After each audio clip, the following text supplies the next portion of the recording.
तुम्हारा नाम इलेक्स पार्कर है। अपोकैलिप्स आने से पहले तुम पार्कर एस्टेट और पूरी दुनिया के सबसे यंग और फेमस साइंटिस्ट थे। एक दिन तुम्हारे अंकल फ्रैंक ने तुमसे कहा था, एलेक्स, तुमने अपनी पूरी जिंदगी रिसर्च में लगाकर पार्कर एस्टेट को इस मुकाम तक पहुंचाया है। हालांकि मैं अभी हेड हूं, पर मेरा अनुभव और योगदान तुम्हारे आगे कुछ भी नहीं है। मुझे लगता है कि फैमिली हेड की ये पोजीशन अब तुम्हें सौंप देनी चाहिए। तुमने बहुत ही शालीनता से जवाब दिया था, अंकल, मैं तो पार्कर परिवार में पैदा हुआ और बड़ा हुआ। ये तो मेरा फर्ज था और ये परिवार आपके हाथों में ज्यादा अच्छे से ग्रो करेगा। मुझे कोई दिक्कत नहीं है। लेकिन फिर अचानक तबाही का दिन आ गया। रेडिएशन और म्यूटेशन की वजह से ज्यादातर लोगों के अंदर छुपी हुई सुपर पावर जाग गई और तब से साइंस की कोई वैल्यू नहीं रही। तुम एक ऐसे साइंटिस्ट से जिसे सब मानते थे, एक मजाक बनकर रह गए जिस पर हर कोई हंसता था। तुम्हारे ही परिवार वालों ने ताने मारे, पार्कर एस्टेट को ऐसे लूजर्स की जरूरत नहीं है जिनमें कोई सुपर पावर ना हो। तुम बोले, पार्कर एस्टेट के लिए मैंने कितने अवार्ड और रिसोर्स जीते थे। खुद फैमिली हेड ने कभी कहा था कि मेरी साइंस के बिना पार्कर एस्टेट कभी इतना सक्सेसफुल नहीं होता। पर आज सब रिश्तेदार तुम्हारा मजाक उड़ाने लग गए। अरे, तुम्हारे वो घटिया अवार्ड्स इस अपोकैलिप्स में पार्कर एस्टेट के क्या काम आएंगे? जाग जाओ, सो कॉल्ड महान इन्वेंटर। अब सुपर पावर का जमाना है। तुम्हारी साइंस अब कबाड़ है। इस दुनिया में सरवाइव करने के लिए पावर चाहिए, और अभी तुम सिर्फ एक कचरा हो जो फैमिली के रिसोर्स वेस्ट कर रहे हो। तभी तुम्हारे अंकल वहां आ जाते हैं और तुम चौंक के बोलते हो, अंकल, फाइनली आप मुझसे मिलने आए। पर उनके चेहरे पर तुम्हारे लिए प्यार नहीं, नफरत थी। वो बोले, एलेक्स पार्कर, तुम्हारी रिसर्च अब किसी काम की नहीं है। अपना ये टेक का कबाड़ उठाओ और अभी के अभी दफा हो जाओ। तुम ये सुनकर चौंक गए। तुम्हें विश्वास नहीं हो रहा था कि तुम्हारे अंकल भी तुम्हें धोखा देंगे। तुम उस बंजर दुनिया में अकेले निकाल दिए गए। तुम्हारे सामने खड़े लो लेवल म्यूटेंट्स को देखकर तुम्हारी रूह कांप गई। तुमने जैसे तैसे उसको अपनी एनर्जी गन से मार गिराया और बोले, अरे नहीं, एनर्जी गन की बैटरी भी खत्म हो गई थी। अब मैं इस अपोकैलिप्स में कैसे सरवाइव करूंगा? तभी तुम्हारे सामने एक एनर्जी कोर आया। तुम्हारी आंखों में एक चमक आ गई। ऊपर वाला मुझे मरने नहीं देगा। पार्कर एस्टेट, मैं तुम्हें दिखाऊंगा कि जब सिर्फ खून और पसीना काम ना आए तो क्या होता है। मैं टेक्नोलॉजी के सहारे ऊपर उठूंगा और तुम्हें पछताने पर मजबूर कर दूंगा। तभी तुम्हें रोबोटिक सिस्टम दिखा और वो बोला, कांग्रेचुलेशन होस्ट, आपकी टेक्नोलॉजिकल अवेयरनेस पूरी तरह जाग चुकी है, इसलिए मैं एक्टिवेट हो गया हूँ। तुम चौंक पड़े। अरे नहीं, अपोकैलिप्स आ गया और मुझ में कोई सुपर पावर नहीं आई, बल्कि एक सिस्टम एक्टिवेट हो गया। सिस्टम ने बड़ी ठसक से कहा, हम्फ, सुपर पावर अच्छी है, लेकिन साइंस ही सही रास्ता है। सुपर पावर बहुत पावरफुल होती है, पर उन्हें जो रिसोर्स चाहिए वो कौन देगा? तुमने एक्साइटेड होकर कहा, समझ गया, मुझे इस ड्यूम्सडे सिस्टम में एक महान साइंटिस्ट बनना है। तुम्हारे पास कौन सी गजब की स्किल्स हैं? जल्दी बताओ। सिस्टम बोला। पर मेरे पास तो कोई स्किल नहीं है। तुम्हारा मुंह खुला का खुला रह गया। क्या? सिस्टम ने समझाया। मैं एक डेवलपमेंट सिस्टम हूँ।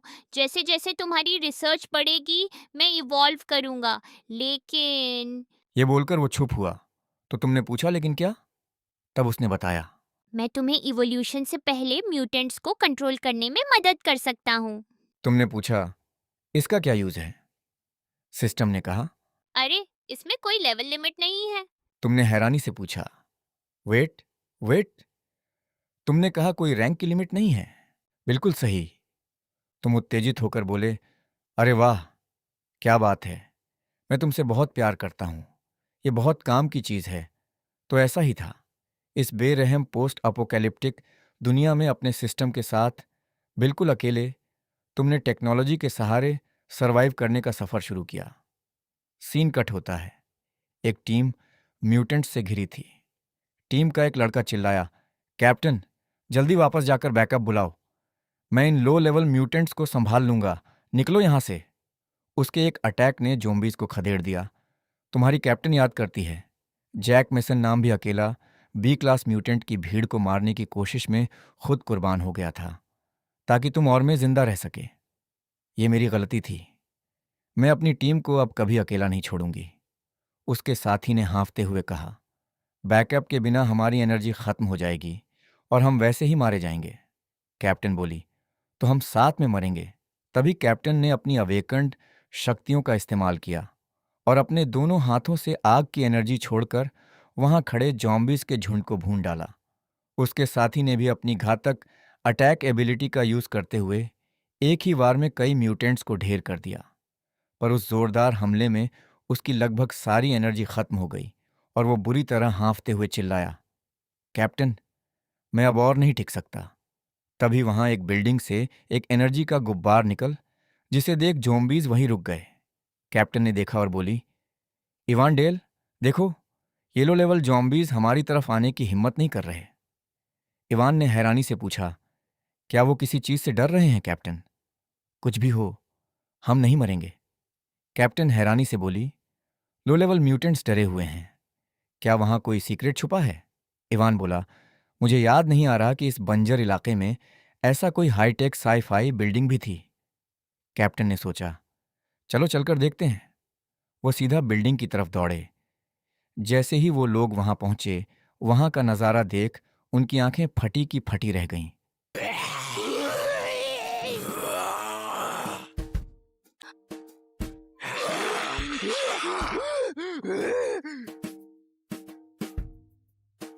अरे ये क्या? इवान डेल, क्या मुझे कोई भ्रम हो रहा है? ये लोग एक ग्रेड बी म्यूटेंट से एक्सरसाइज बाइक चलवाकर बिजली बना रहे हैं। इवान ने खुद को छूटी काटी और बोला, आह कैप्टन, ये कोई सपना तो नहीं है ना? कैप्टन बोली, वैसे तो बिजली कोई रेयर चीज नहीं है, पर बी ग्रेड म्यूटेंट से पावर जनरेट करवाना एकदम पागलपन है। पर इवान इम्प्रेस होकर बोला, क्लास बी म्यूटेंट्स को लेबर बनाना एक जीनियस आइडिया है।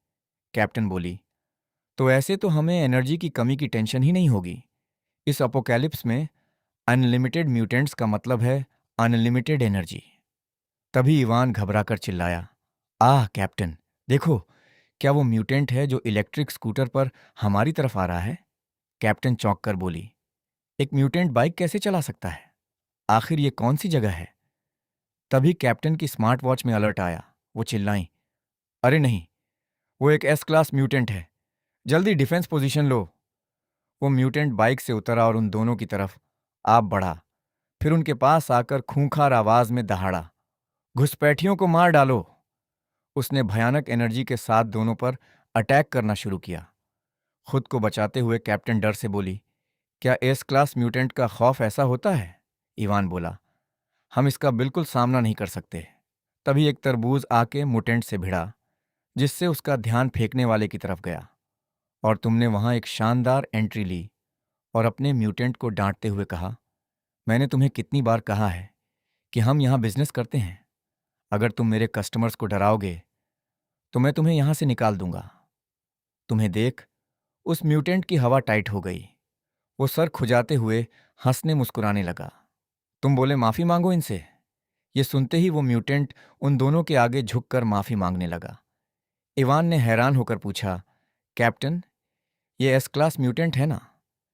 कैप्टन ने डरते हुए कहा, हाँ बिल्कुल, और ये एस क्लास म्यूटेंट हमसे झुककर माफी मांग रहा है, राइट? इवान ने कन्फर्म किया, हाँ कैप्टन, तुमने उस म्यूटेंट को आर्डर दिया।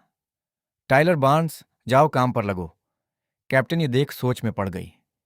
इस आदमी की सुपर पावर क्या है? ये असल में उस एस क्लास म्यूटेंट को आर्डर दे रहा है, जिससे 10 लोगों की कॉम्बैट टीम भी कांपती है। तुमने स्माइल करते हुए कहा, एक्सक्यूज मी, सॉरी, मेरे कामचोर लड़के ने आप सबको डरा दिया। ये कहते हुए तुमने बाइक के रिमोट का एक बटन दबाया और बटन दबते ही वो बाइक एक शानदार फ्रूट स्टॉल में बदल गई।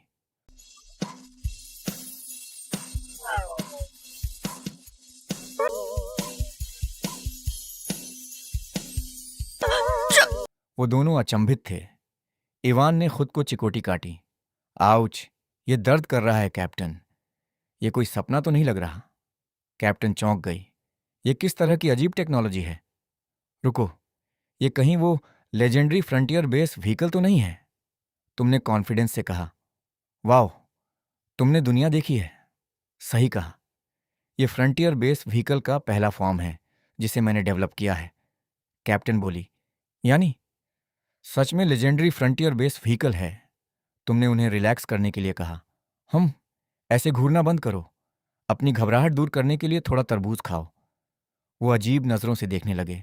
रुको, तुमने क्या कहा? ये क्या है? तुम हंसे। तरबूज? तुम लोग इसे पहचानते भी नहीं? इवान ने कहा। कैप्टन, क्या मैं सच में कोई सपना नहीं देख रहा हूं?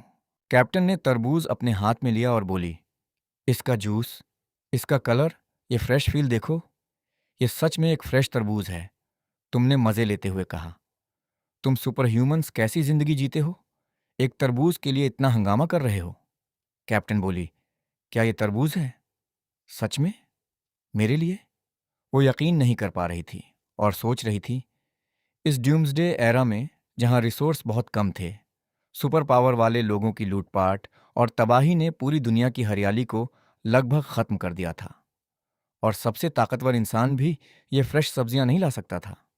तुमने बिजनेसमैन की तरह प्रमोट किया। फ्री सैंपल छक्कर देखो, एक बाइट में ढेर सारा जूस, कलर और टेस्ट दोनों में मीठा। मैं शर्त लगाता हूं तुम खुद को रोक नहीं पाओगे। इवान का भी खाने का बहुत मन था, पर उसने खुद को रोकते हुए कहा, कैप्टन, जाल से बचकर रहना। हम सब जानते हैं कि इस पोस्ट अपोकैलिप्टिक दुनिया में फ्रूट्स और सब्जियां कितनी रेयर हैं। फ्रेश तो छोड़ ही दो। कैप्टन ने सीरियस होकर पूछा। बिल्कुल सही। तुम्हारा मकसद क्या है? तुम आखिर हो कौन? तुम ये सुनकर मुस्कुराने लगे और बोले, मेरा मकसद बस इस अपोकैलिप्स में सबसे स्ट्रांग और अमीर साइंटिफिक फार्मर बनना है। ड्यूम्सडे में डेवलपमेंट के लिए साइंस ही सबसे बड़ी पावर है। तुमने आगे समझाया, भले ही ये फ्रूट्स और सब्जियां कटिंग एज टेक्नोलॉजी से बनी हैं, पर ये नेचुरली उगाई गई चीज़ों से बिल्कुल अलग नहीं है। वो दोनों शक में थे, क्या ये आदमी इल्यूजन एबिलिटी वाला है? अपोकैलिप्स आने पर जब सबको सुपर पावर मिल गई, तो क्या साइंस को छोड़ नहीं दिया गया था? उन्हें झिझकते देख तुमने सोचा, अरे, कोई भी अपने सामने इतना फ्रेश और जूसी तरबूज होने के बाद भी इसे नहीं खाना चाहता। मुझे लगता है कि मेरी बनाई चीज़ें लोगों को पसंद नहीं आती। चूंकि ये तरबूज अब किसी को दिखाने लायक नहीं रहा, तो इसे वेस्ट मत होने दो। मैं इसे अपना जनरेटर चार्ज करने के लिए यूज़ कर लेता हूँ। तुमने ये सोचते हुए उस तरबूज के स्लाइस को इलेक्ट्रिसिटी वाले म्यूटेंट की तरफ फेंक दिया। उसने लपक कर उसे कहा लिया और एक एनर्जी सर्ज के साथ वो रिचार्ज हो गया। उसे देख दूसरे म्यूटेंट भी खाने के लिए पालतू जानवर की तरह मांगने लग गए। तुमने आवाज़ लगाई, टाइलर बार्न्स। ये सुनकर वो एस लेवल का म्यूटेंट वहां आ गया और उसने कई सारे तरबूज एकाएक हवा में उत्पन्न करके सभी म्यूटेंट्स की तरफ उछलने लगा। वो भी मज़े से खाने लगे। ये देख कैप्टन बोली, भले ही ये सपना हो, पर यह तो बहुत बड़ी बर्बादी है। इवान भी चिल्लाया, वो लेजेंडरी फ्रेश तरबूज है। मैं सोच रहा हूं कि इसका एक बाइट खाना कितना अमेजिंग होगा। कैप्टन बोली, अगर हमारे पास ऐसा खाना होता तो म्यूटेंट्स हमें ऐसे घेर नहीं पाते जहां हम लड़ भी ना सकें, और जैक मेसन हमें बचाने के चक्कर में नहीं मरता। इवान बोला, हाँ काश, कितना अच्छा होता अगर यह सपना नहीं होता तो। तुमने हंसते हुए कहा, क्या तुम दोनों भूख से पागल हो गए हो? यह कोई सपना नहीं था। हमारे पास ऐसे बहुत तरबूज है, जितने चाहो उतने ले लो। तुम ये बोलकर वहां से जाने लगे। वो दोनों भी तुम्हें फॉलो करने लगे। तुमने एक गोदाम का गेट खोला। गेट खुलते ही वहां का नज़ारा देखकर वो दोनों हैरान हो गए। हे, तुम बोले दोस्तों, ये देखो। वो गोदाम बड़े बड़े तरबूजों से भरा हुआ था। वो दोनों भागकर तरबूज के ढेर के पास पहुंचे और हैरानी से कैप्टन ने पूछा, क्या हम इसे टेस्ट कर सकते हैं? तुमने बड़ी इज्जत से कहा, मेरे खास मेहमान, आइए छक्कर देखिए। एक बाइट खाते ही कैप्टन की आंखों से आंसू फूट पड़े। इवान चीखा, कैप्टन! पर कैप्टन खुशी में रोटी हुई बोली, लियोन फोर्ड, ये कोई छलावा नहीं है, ये हकीकत है। ये मिठास, ये किसी जन्नत के एहसास जैसी है। इवान ने जैसे ही पहला निवाला लिया, उसका दिमाग सुन्न हो गया।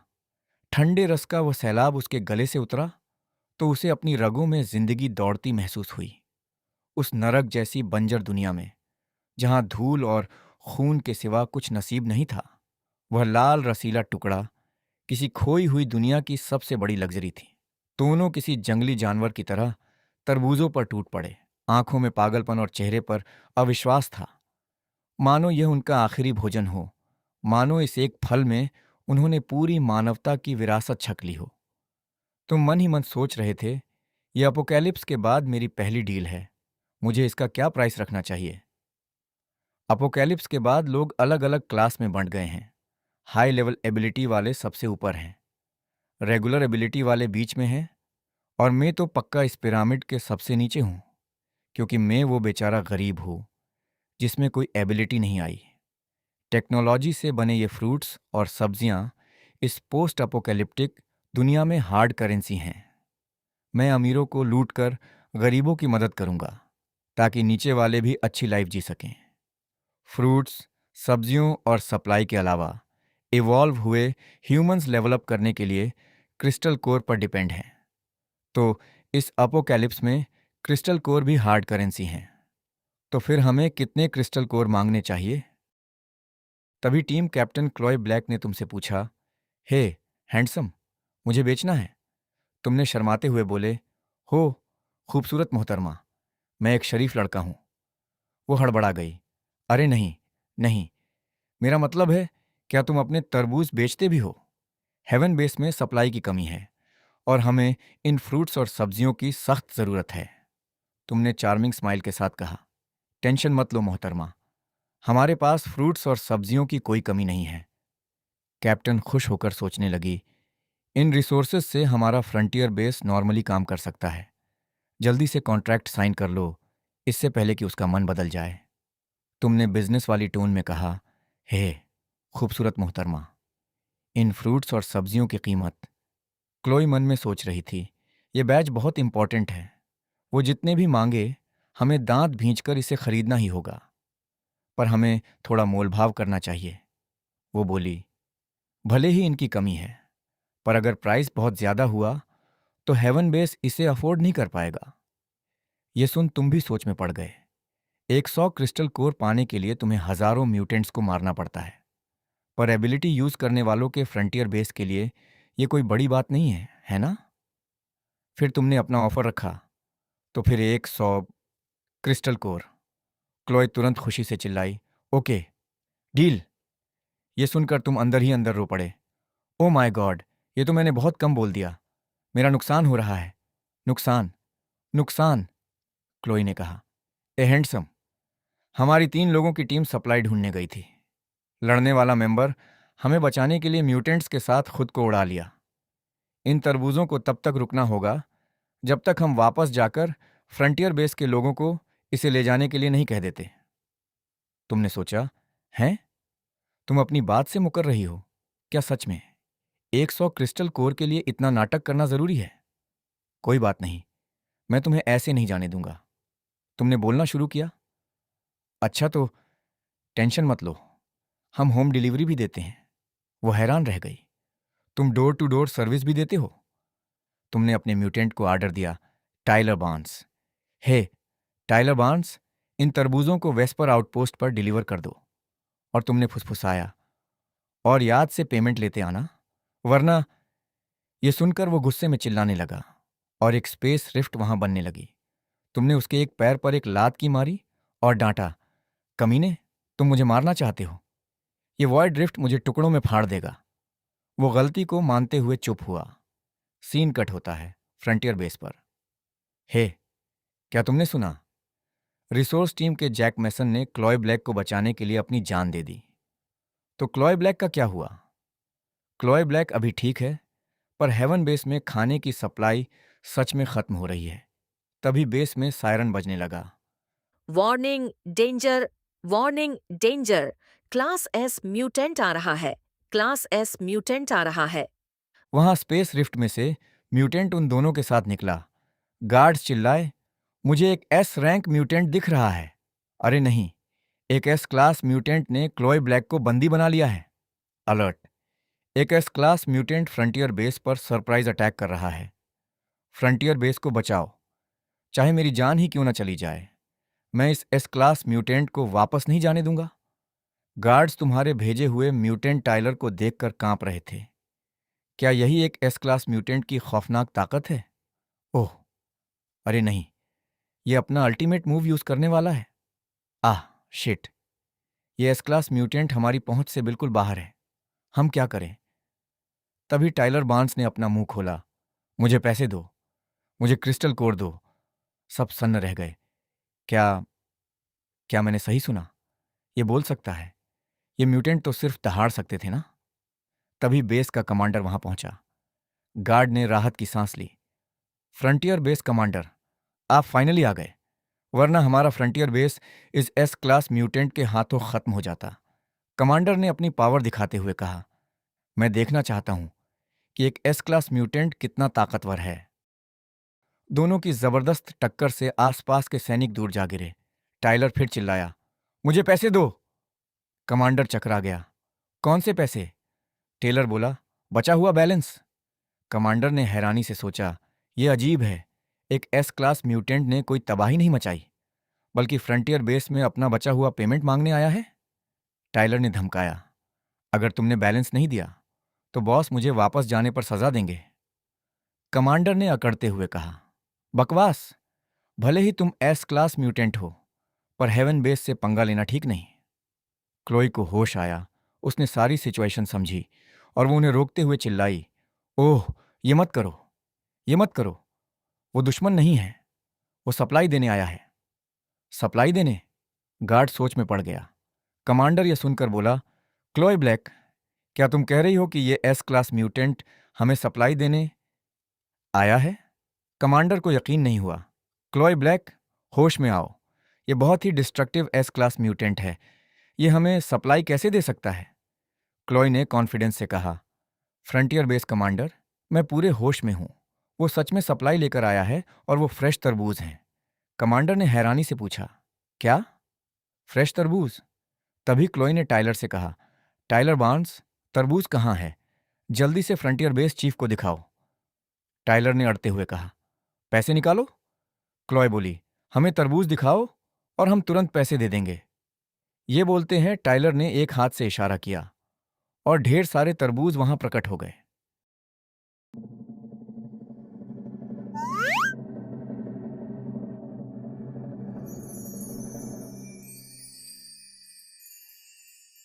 कमांडर रोते हुए बोले, इसमें कितने साल लग गए?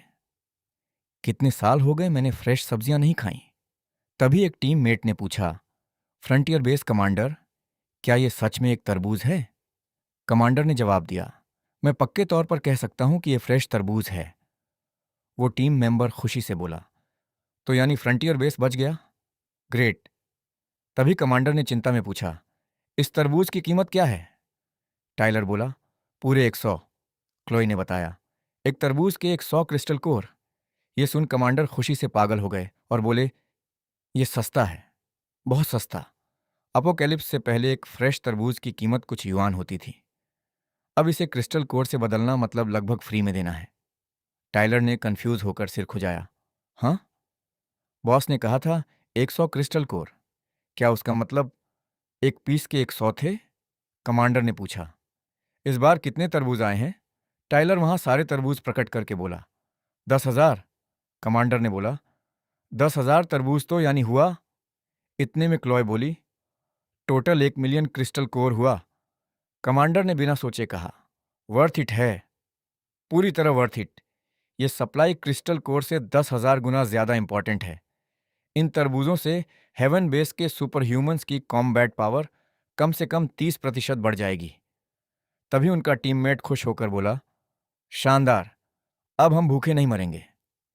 कमांडर ने अपने लोगों को ऑर्डर दिया, फाइनेंस डिपार्टमेंट को इन्फॉर्म करो कि तिजोरी खोलें और पेमेंट के लिए पैसे निकालें। ये रहा तुम्हारा final payment, 1 million crystal core. Please इसे चेक कर लो। टाइलर ने खुश होकर कहा, हे, अब मुझे फाइनल पेमेंट मिल गया है तो बॉस मेरी सैलरी नहीं काटेंगे, राइट? तभी कमांडर ने पूछा, एक्सक्यूज मी, तरबूज के अलावा क्या और कोई फ्रूट्स या सब्जियां हैं? टाइलर ने सोचकर बताया, हाँ, आलू, पत्ता गोभी, खीरा, टमाटर। सीन कट होता है तुम्हारे पास। सिस्टम तुमसे बोलता है, आपके अकाउंट में 1 मिलियन क्रिस्टल कोर क्रेडिट हो गए हैं, पूरे 1 मिलियन क्रिस्टल कोर। तुम एकदम से झोंक कर पूछते हो, कितना? आपके अकाउंट में 1 मिलियन क्रिस्टल कोर क्रेडिट हो गए हैं। यह सुनकर तुम्हारा मुंह खुला का खुला रह गया। हैरानी से तुमने बोला, ओ माय गॉड, मैंने कहा था कि 100 क्रिस्टल कोर टोटल पेमेंट है। क्या उस खूबसूरत लड़की का मतलब 100 क्रिस्टल कोर प्रति पीस था? ओह, गरीबी सच में मेरी इमेजिनेशन को रोक देती है। सिस्टम ने ताना मारा। ओह नहीं होस्ट, तुम बहुत नासमझ लग रहे हो। तुमने लालची सी स्माइल दी। मुझे कोई परवाह नहीं। इन क्रिस्टल कोर से मैं अपने प्लान के नेक्स्ट स्टेप पर जा सकता हूँ। हाँ, कौन सा प्लान? हे, आकर देखो ये क्या है। सिस्टम तुम्हारे ब्लूप्रिंट देखकर चिल्लाया। हाँ होस्ट, क्या तुम पागल हो? अगर ये चीज बन गई। तुमने आंखों में चमक लाते हुए कहा, जब ये बन जाएगा तो अपोकैलिप्स आने पर मैं ही बॉस हूंगा। तभी एक ब्लास्ट की आवाज के साथ तुम्हारे बिल्डिंग का एंट्रेंस टूटता है। तुम घबरा जाते हो। इतने में बाहर के सीसीटीवी में तुम्हारा कजिन चिल्लाते हुए आता दिखता है, एलेक्स पार्कर, तुम किसी काम के नहीं, अभी के अभी बाहर निकलो। तुमने गुस्से में दांत भींचे। हम पार्कर एस्टेट के वो घटिया लोग मुझे अकेला नहीं छोड़ेंगे। तुम बाहर गए और अपने कजिन को घूरते हुए बोले, रेयान पार्कर, तुम पागल हो या पार्कर एस्टेट पागल है? मुझे फैमिली से पहले ही निकाल दिया गया है। तुम यहां क्या कर रहे हो? रेयान ने चालाकी से हंसते हुए कहा, सुना है कि तुमने हाल ही में अपने नए फ्रूट्स और सब्जियों से अच्छी खासी कमाई की है। मैंने तुम्हें पार्कर एस्टेट में पाला है, तो क्या तुम्हें रिस्पेक्ट के तौर पर ये फ्रूट्स और सब्जियां फैमिली को नहीं देनी चाहिए? तुमने कड़क आवाज में कहा, जब मुझे घर से निकाला गया था तब किसी ने पालने के एहसान की बात नहीं की। अभी के अभी यहां से निकलो और मैं मान लूंगा कि आज कुछ नहीं हुआ। रेयान ने अपनी मुट्ठी तानी। हम तुम प्यार से नहीं मानोगे? तुमने बिना डरे पूछा। तुम क्या करना चाहते हो? वो बोला, सिंपल है, अपने नए फ्रूट्स और सब्जियां हमें दे दो और पार्कर एस्टेट को सप्लाई करते रहो, वरना आज तुम बहुत मार खाओगे। तुमने आवाज लगाई, टाइलर बार्न्स। टाइलर अपने विशाल रूप में बाहर आया। रेयान उसे देखकर हंसा। तो क्या हुआ? अगर ये एस क्लास म्यूटेंट है, क्या तुम्हें सच में लगा कि मैं बिना तैयारी के आया हूं? तुम बोले, कजिन, तुम अब उतने बेवकूफ नहीं रहे। वो चिल्लाया, तुम खुद मुसीबत मोल ले रहे हो। हे तुम लोग, बाहर आओ और इस एस क्लास म्यूटेंट को बताओ कि ग्रुप में पिटना कैसा होता है। रेयान के पीछे से 3 खतरनाक लोग बाहर आए। तुम उन्हें देखकर चौंक गए और बोले, 3 एस रैंक एबिलिटी वाले। पार्कर एस्टेट में मुझे रखने को तो पैसे की तंगी थी। तुम्हारा कजिन जोर से हंसने लगा और बोल, मेरा नाम रेयान है और मैं इतना घमंडी हूं कि मैं तुम्हें, एलेक्स पार्कर, तब तक मारूंगा जब तक तुम चिल्लाने न लगो। तुम बोले, 3 एस रैंक वाले। पार्कर एस्टेट ने सच में मेरे लिए अपनी पूरी ताकत लगा दी। तुम्हारा कजिन जोरों से हंसते हुए बोला, ये 3 एस रैंक वाले फैमिली ने इस एस रैंक म्यूटेंट से निपटने के लिए भारी कीमत देकर हायर किए हैं। ये तुम्हारा आखिरी चांस है, इसे दोगे या नहीं? तुमने रिलैक्स होकर कहा, कजिन, तुम सच में वजन बढ़ने वाली तारीफ को सीरियसली लेते हो? तुम्हारा मतलब क्या है? रेयान को गुस्सा आ गया। तुम्हें नहीं लगता कि तुमने जो देखा है मैं बस उतना ही कर सकता हूं, है ना? क्या मैंने सच में सिर्फ एक एस क्लास म्यूटेंट पाला है? तुमने ताली बजाई और वहां 3 एस क्लास के म्यूटेंट आ गए, जिन्हें देखकर रेयान घबरा गया और चिल्लाया, यह कैसे पॉसिबल है? तुम मुस्कुराते हुए बोले, तुम्हें क्या लगा था, माना सिर्फ एक एस क्लास म्यूटेंट को ही ट्रेन किया होगा? उसने हैरानी से पूछा, एस क्लास के म्यूटेंट तो बिल्कुल कंट्रोल से बाहर होते हैं। तुम सच में लकी हो जो एक को कंट्रोल कर पा रहे हो। तुम बाकी एस क्लास म्यूटेंट्स को कैसे कंट्रोल कर सकते हो? तुम सीरियस होकर बोले, हो, ये तो एक सीक्रेट है। रेयान ने दांत पीसते हुए कहा, मैंने सच में तुम्हें कम आंका, लेकिन इन खोखले एस क्लास म्यूटेंट्स से निपटने में बस थोड़ा सा टाइम अब ज्यादा लगेगा और कुछ नहीं। तुम्हारे अंदर का सारा गुस्सा बाहर आ गया। मैंने अपोकैलिप्स आने से पहले पार्कर एस्टेट के लिए कितने अवार्ड और रिसोर्स जीते थे? तुमने मुझे सिर्फ इसलिए निकाल दिया क्योंकि मुझ में कोई सुपर पावर नहीं आई थी और मैं किसी काम का नहीं रहा था। यह कहकर कि वक्त बदल गया है। रेयान बोला, मैं नहीं मानता तुमने ये सब किया तो क्या? तुम गुस्से में चिल्लाए, तो क्या? क्या तुम्हें लगता है कि पार्कर एस्टेट में मेरे किए गए सारे कंट्रीब्यूशन को तुम एक तो क्या कहकर टाल सकते हो? तुम इसे बहुत आसान समझते हो। तुमने अपने सारे म्यूटेंट्स को बाहर बुला लिया और आर्डर दिया, दोस्तों, इन्हें जान से मत मारना, इन्हें सांस लेते छोड़ देना। मुझे अभी भी इनकी जरूरत है। तुम्हारे ये बोलते ही उन्होंने अटैक शुरू किया।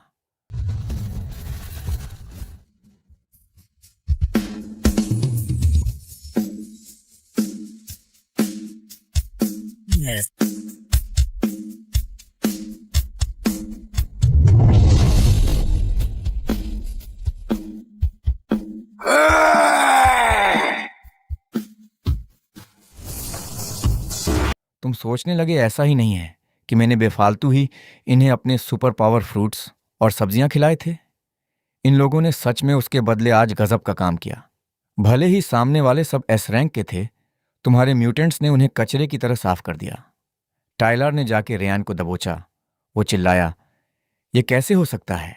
एक एस क्लास म्यूटेंट वर्सेस एक एस क्लास एस्पर की फाइट हमेशा 50/50 होती है। वो एस रैंक एस्पर को पलक झपकते कैसे हरा सकते हैं?